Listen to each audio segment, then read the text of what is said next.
वालेकुम dear students. हमारी आज की गुफ्तगू continuing professional development of teachers पर है। और इसमें पहले हम कंटिन्यूस प्रोफेशनल डेवलपमेंट के कॉन्सेप्ट पर बात करेंगे और उसके बाद जो कंटिन्यूस प्रोफेशनल डेवलपमेंट साइकिल की बात होगी। इस साइकिल के 5 स्टेप्स हैं। पहला है आइडेंटिफाइंग एंड प्लानिंग, दूसरा ये है लर्निंग एक्टिविटीज़, तीसरा है रिफ्लेक्शन ऑन लर्निंग, चौथा है एप्लीकेशन ऑफ लर्निंग, पांचवा है sharing of learning and keeping record. अब हम पहले पर कॉन्सेप्ट पर बात करते हैं। तो concept of continuous professional development जो है, इसके डिफरेंट एंगल से हम इसको देखेंगे। पहला एंगल ये है, continuous professional development is A planned continuous and life long process. यानी इसको हम ये एक प्लान प्रोसेस है, जारी रहता है और ज़िंदगी भर के लिए हमने करना होता है। Where by teachers try to improve their knowledge, skills and practice, जिससे टीचर्स का इल्म, महारतें और उनकी प्रैक्टिस बेहतर होती है। अब जो बिकमिंग की बात है, उससे टीचर बनते क्या हैं, तो वो उनको एम्पावरमेंट आती है, वो ज़्यादा कॉन्फिडेंट फील करते हैं और इम्प्रूवमेंट ऑफ देयर वर्क होती है। और जो है वो उनकी ऑर्गेनाइजेशन की डेवलपमेंट होती है और उनके तालब इलम भी डेवलप करते हैं। जो दूसरा एंगल है कंटिन्यूस प्रोफेशनल डेवलपमेंट का, इसकी तरफ आते हैं। Continuous professional development is a method of ensuring that we achieve the right abilities to do our job and enhance our expertise. यानी इसमें हम जो अपने जॉब को करने के लिए सही जो एबिलिटीज़ हैं उनको हासिल करते हैं और एक्सपर्टीज़ को बढ़ाते हैं। तीसरा जो नुक्ता है, जो पॉइंट है, वो ये कि professional development activities are based on purposes which are link to broader vision of the profession. यानी जो प्रोफेशनल डेवलपमेंट एक्टिविटीज़ हैं वो बेमकसद नहीं होती, हमारे जो ज़िंदगी का आगे बढ़ने का मकसद है उससे जुड़ी होती हैं। और हमारा ज़िंदगी का आगे बढ़ने का मकसद हमारे प्रोफेशन में आगे बढ़ने का जो नॉलेज है, जो विजन है, उससे अलाइंड होता है। फोर्थ पॉइंट है जी, professional development involves ongoing processes and activities based on horizontal and vertical integration within a dynamic professional field. तो जो हम जो डेवलपमेंट हम करते हैं, उसकी जो एक्टिविटीज़ होती हैं, वो हमें जिस जॉब पर आज हैं और जिस तरह हमने तरक्की करके ऊपर जाना है, जो आगे वाली हमारी पोजीशंस हैं, जो इंशाल्लाह हम तरक्की करके आगे जाएंगे, उससे भी अलाइंड होती हैं। यानी हम फ्यूचर की नीड्स का इल्म और महारतें भी हासिल कर रहे होते हैं और साथ साथ हमें साथ वाले लोगों से, कोलीग से, बाकी डिपार्टमेंट से, बाकी सब्जेक्ट से कम्युनिकेट करने के लिए जो महारतें चाहिए होती हैं हम उनको भी हासिल करते हैं। यानी वर्किंग नॉलेज जो है वो अदर सब्जेक्ट का भी हमने हासिल करना होता है, दूसरे फील्ड का भी हासिल करना होता है। तो ये भी हमारी प्रोफेशनल डेवलपमेंट ही है। अब हम आते हैं कंटिन्यूस प्रोफेशनल डेवलपमेंट साइकिल की तरफ। तो इसका जैसा मैंने शुरू में अर्ज किया कि इसके 5 स्टेप्स हैं। आइडेंटिफाइंग नीड्स एंड लर्निंग पहला है, दूसरा लर्निंग एक्टिविटीज़ है, तीसरा रिफ्लेक्शन ऑन लर्निंग है, और चौथा जो है वो एप्लीकेशन ऑफ लर्निंग है, और पांचवा sharing of learning and keeping record है। अब हम पहले स्टेप की बात करते हैं। तो पहले स्टेप में जो आइडेंटिफिकेशन ऑफ नीड्स है, तो आइडेंटिफिकेशन ऑफ नीड्स के 3 बड़े जरिए हैं। पहला तो यह है कि अपनी स्किल्स का ऑडिट करें, दूसरा अपने नॉलेज का ऑडिट करें, तीसरा अपने एटीट्यूड का ऑडिट करें। और ये ऑडिट आप खुद भी कर सकते हैं और ये किसी और प्रोफेशनल की हेल्प भी ले सकते हैं। ऑडिट का कॉन्सेप्ट आप जानते हैं कि इसमें देखा जाता है कि क्या वही स्किल्स, नॉलेज और एटीट्यूड आपका है जो उस प्रोफेशन के लिए चाहिए है, होना चाहिए, और कितनी मकदार में है और कहाँ कितनी कमी है जिसको हम जो है वो मेकअप कर सकते हैं, बढ़ा सकते हैं, और कौन सा कंपोनेंट ऐसा है जो ना भी हो तो प्रोफेशन में हमारी डेवलपमेंट पर कोई इफेक्ट नहीं होता। दूसरा कंपोनेंट है feedback from colleagues, stakeholders and students. हमें अपनी डेवलपमेंट के लिए हम अपने कोलीग्स बहुत अच्छा ज़रिया होते हैं फीडबैक का। और दूसरे जो स्टेक होल्डर्स हैं, पेरेंट्स हैं, विजिटर्स हैं, वो हमें बताते हैं कि आपके फलां टीचर ने ये बात मुझे इस तरह कही, मुझे बुरी लगी, अगर वो इसको अच्छे पैराए में बयान करता तो जाहिर है मैं एक्सेप्ट कर लेता, मुझे अच्छी लगती। तो यहाँ भी जो उनसे भी हमें फीडबैक जो मिलता है उसकी रोशनी में भी हम अपनी प्रोफेशनल डेवलपमेंट करते हैं। दूसरा, स्टूडेंट बहुत अच्छा जरिया है, क्योंकि अल्टीमेटली जो हमारी टीचिंग है वो स्टूडेंट की लर्निंग की वजह से ही डिटरमिन होती है। यानी जितना ज़्यादा वो लर्न करेंगे उतनी ही ज़्यादा अच्छी टीचिंग होगी, और जितना वो कम लर्न करेंगे हमारी टीचिंग उतनी ही लेस इफ़ेक्टिव होगी। तो स्टूडेंट से फीडबैक बहुत ज़रूरी है। इसके बगैर हम अपनी प्रोफेशनल डेवलपमेंट को प्लान नहीं कर सकते। तीसरा जो इसका है वो नुक्ता आइडेंटिफिकेशन ऑफ नीड्स में, वो है innovations in knowledge and skill. जब महारतें नई आ जाएं, जब इल्म नया आ जाए, तो जाहिर है हमें उसके लिए प्रोफेशनल डेवलपमेंट करनी होती है ताकि हम उससे सीखें। अब आ जाए, दो पार्ट हमने बनाए थे इस स्टेप के। पहला पार्ट था आइडेंटिफाइंग नीड्स और दूसरा है planning of the professional development activities है। सबसे पहले परमिशन ज़रूरी है। अगर हम परमिशन अपनी ऑर्गेनाइजेशन से लेंगे तो हमारे बॉस या बड़ों को ये पता होगा कि ये बंदा अपनी प्रोफेशनल डेवलपमेंट के लिए सेंसिटाइज है, उसके लिए काम करता है और ये अपने आप को डेवलप कर रहा है। तो परमिशन बहुत ज़रूरी है ताकि हम जो कॉन्फिडेंटली और इफ़ेक्टिवली अपनी प्रोफेशनल डेवलपमेंट को परफॉर्म कर सकें। फिर अगर हमने ग्रुप के लिए एक्टिविटी करनी है तो फंडिंग भी हमें चाहिए होगी, वो भी ज़ाहिर है परमिशन के साथ हम डिमांड करेंगे और हमें बहुत सारी सूरतों में मिल जाती है। तो दूसरा नुक्ता है प्लानिंग का नेचर ऑफ एक्टिविटीज़। ये भी उसी परमिशन लेटर का पार्ट है और उसी में हम फंडिंग का भी लिखते हैं, एक्टिविटीज़ का भी लिखते हैं कि एक्टिविटी को लीड कौन करेगा, फोकल पर्सन इसका कौन होगा, ये कितनी देर की ट्रेनिंग होगी और ये ऑनलाइन होगी, फिजिकल होगी या किसी और मोड में होगी। तो ये भी हमें साथ क्लियर करना होता है। अब हम आ जाएं दूसरे कंपोनेंट की तरफ कि लर्निंग एक्टिविटीज़ जो हैं वो कैसे होंगी, कौन कौन सी होंगी। तो पहली जो बहुत खूबसूरत बात है वो है शेडोइंग। यानी हम अपने सीनियर जो टीचर्स हैं, सीनियर ऑफिसर्स हैं, उनको देखते हैं और उनकी खूबियों को अपने अंदर समोने की कोशिश करते हैं। यहाँ पर ये बात याद रखें कि हर इंसान में कोई ना कोई कमी कोताही हो सकती है।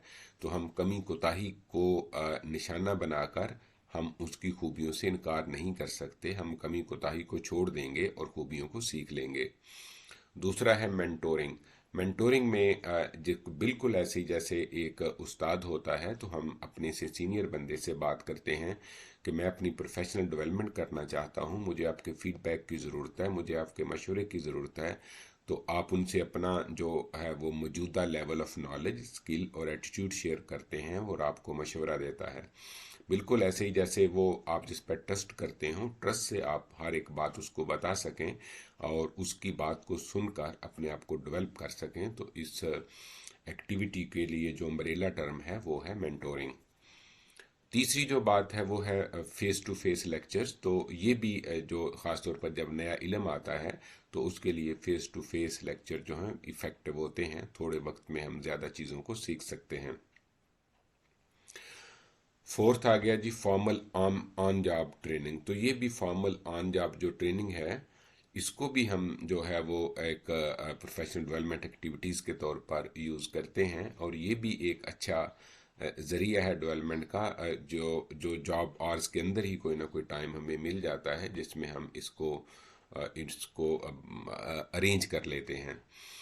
तो ऑनलाइन लर्निंग इन्वायरमेंट है, अगर जो रिसोर्स पर्सन है वो मुल्क से बाहर हो या उसको ट्रैवल करने के लिए फंड्स ना हो, तो फिर हम ऑनलाइन ट्रेनिंग का बंदोबस्त कर लेते हैं। ख़ास तौर पर जो नई चीज़ें आती हैं, इनोवेटिव वेज ऑफ वर्किंग हैं, और जो जो एक तरह से जो स्टूडेंट जो सर्विसेज हैं या उसमें बेहतरी के बहुत सारे ज़रिए हैं जिसे हम सीख सकते हैं। सिक्स पॉइंट है इनफॉर्मल लर्निंग एक्टिविटीज़। तो इसमें भी हम दूसरों को अप्रोच कर सकते हैं इनफॉर्मल वे से। खाने पर, वॉक के दौरान हम उनसे सीख सकते हैं और उनके साथ प्रॉब्लम शेयर कर सकते हैं। सेवन्थ है कॉन्फ्रेंसेस। तो कॉन्फ्रेंसेस भी बड़ा मौसर ज़रिया है नए नॉलेज को सीखने के लिए। तो कॉन्फ्रेंसेस को अटेंड करें तो इससे भी हमें नया नॉलेज मिलता है और हमारी प्रोफेशनल डेवलपमेंट होती है। आठवां पॉइंट है जी इंस्टीट्यूशनल एक्टिविटीज़। तो इंस्टीट्यूशन में बहुत सारी एक्टिविटीज़ हो रही होती हैं। अपने डिपार्टमेंट में दूसरे में, जिनमें शिरकत करके हम अपनी प्रोफेशनल डेवलपमेंट को बढ़ा सकते हैं, इन्हेंस कर सकते हैं। 9th पॉइंट है पीयर कोचिंग। यानी फ़र्ज़ करें कि मैं अरेबिक सीखना चाहता हूं, तो मैं अपने साथी से कहूँगा कि आप मुझे अरेबिक सिखा दें, मैं आपको इंग्लिश सिखा देता हूं। तो इस तरह हम जो है वो दोनों ही प्रोफेशनली डेवलप कर सकते हैं। या वन वे भी किससे सीखना है तो पीयर कोचिंग से हम अपने ही कोलीग से सीख सकते हैं। फिर है 10th नंबर पर स्टडी ग्रुप्स का कॉन्सेप्ट। तो इसमें दो चार लोग मिल जाते हैं और हर एक अपने अपने फील्ड में कोई रिसर्च, कोई बेस्ट प्रैक्टिसेस को स्टडी करता है और वो ग्रुप में शेयर करता है, जिससे थोड़े वक्त में बहुत ज़्यादा नॉलेज हमें हासिल होता है।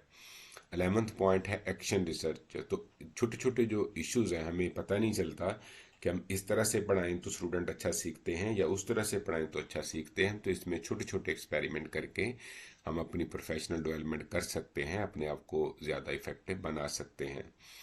तो 12वां पॉइंट है टीचिंग पोर्टफोलियोज। तो इसमें हम जो जो पढ़ा रहे होते हैं उसका रैकेट रखते हैं और फिर हमें पता चलता है कि हमारी टीचिंग वाकई इम्प्रूव हो रही है या इम्प्रूव नहीं हो रही, और किस तरह हम उसको फर्दर इन्हांस कर सकते हैं। 13 और लास्ट पॉइंट है टीम टीचिंग। यानी जब भी हम दूसरे टीचर के साथ कोई को क्लास टीच करते हैं तो उससे हमारी अपनी स्किल जो है वो डेवलप होती है। तो ये भी बहुत अच्छा एक जरिया है नई स्किल्स को सीखने का। अब है थर्ड जो इसका स्टेप था कंटिन्यूस प्रोफेशनल डेवलपमेंट का, वो है रिफ्लेक्शन ऑन और लर्निंग। यानी जब तक हम रिफ्लेक्ट नहीं करेंगे जो हमने सीखा है तो जाहिर है वो पक्का नहीं होगा, और लर्निंग तो होती रिफ्लेक्शन से है। तो अगर हम लिखे हुए लफ्ज़ों को देखें तो reflection on what we have learned is a vital part of continuous professional development. Learning does not emerge only from activities that we designated as development. We need reflection for learning. तो जितनी भी activities हैं, बगैर सोचे समझे हम professional development की activities का पार्ट बनेंगे तो हमें कोई फ़ायदा नहीं होगा। हमें जो है वो जैसे कहते हैं ना माइंडफुलनेस, तो हाजिर दिमागी के साथ उनको सीखना है, अपने जो लर्निंग का पार्ट बनाना है, अपना जो इल्मी वजूद है उसके हिस्से के तौर पर उसे रखना है। तो तभी हमारी कंटिन्यूस प्रोफेशनल डेवलपमेंट होगी। फोर्थ पॉइंट है जो सेकंड लास्ट भी है, वो है एप्लीकेशन ऑफ लर्निंग। जो हमने लर्न किया है उसको हम अप्लाई कैसे करेंगे। गोइंग ऑन लर्निंग कोर्सेज और watching videos only the start. यानी हम कहीं गए, हमने कुछ कोर्स अटेंड किया या हमने उसी कोर्स की वीडियोस देखी, तो ये तो आगाज है सिर्फ। We then have to apply that what we have learn to our own job. जब तक हम उसको खुद अप्लाई नहीं करेंगे हमें बिल्कुल कोई फ़ायदा नहीं होगा। और अब हम आते हैं कॉम्पिटेंस थ्योरी की तरफ।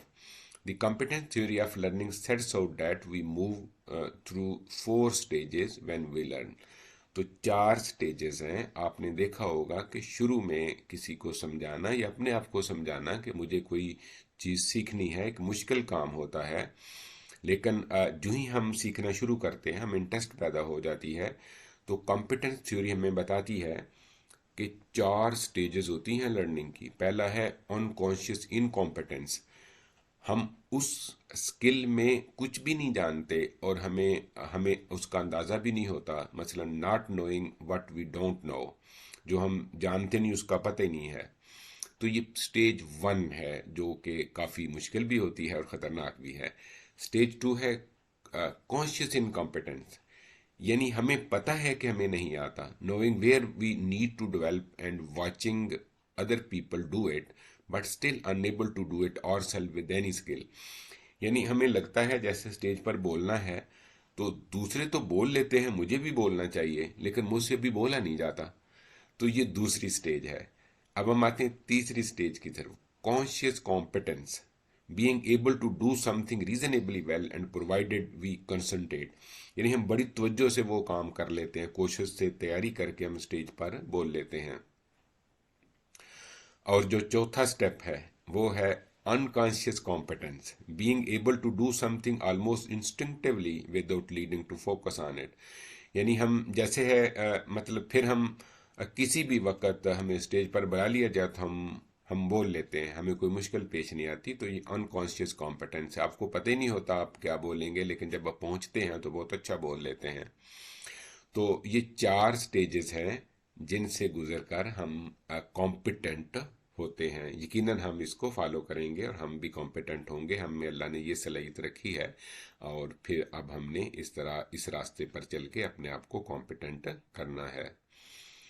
पांचवा और लास्ट स्टेप है जी, sharing of learning and keeping record. कहते हैं कि जब हम सीख लेते हैं तो वो छोटा ही पार्ट है लर्निंग का। जब हम किसी को सिखाते हैं तो तब हमें उस चीज़ की लर्निंग की डेप्थ का खदोखाल का अंदाज़ा होता है। तो शेयरिंग ऑफ लर्निंग और कीपिंग रिकॉर्ड में नंबर 1 है, it is certainly true that being able to articulate and share our learning is an important part of making sure that we have fully internalise it. जब हम बता सकें हमने क्या सीखा है, दूसरे को समझा सकें, तो तभी हमने सही मानों में वो चीज़ सीखी होती है। दूसरा पॉइंट है जी, records of previous learning and future needs are kept for leading to excellence we have envisioned for ourselves। यानी पहले हम क्या सीख चुके हैं और हमने क्या सीखना भी बाकी है, इसको रिटर्न फॉर्म में रखना बड़ा ज़रूरी है। इसके बगैर हमारी जो प्रोफेशनल डेवलपमेंट की एक्टिविटीज़ हैं वो किसी जो मंजिल से हम किनार मुश्किल से होती हैं। तो इसके लिए ज़रूरी है कि हम अपनी प्रोफेशनल डेवलपमेंट का पूरा रिकॉर्ड रखें। आखिर में हम एक दफ़ा फिर देखते हैं प्रोफेशनल डेवलपमेंट साइकिल को।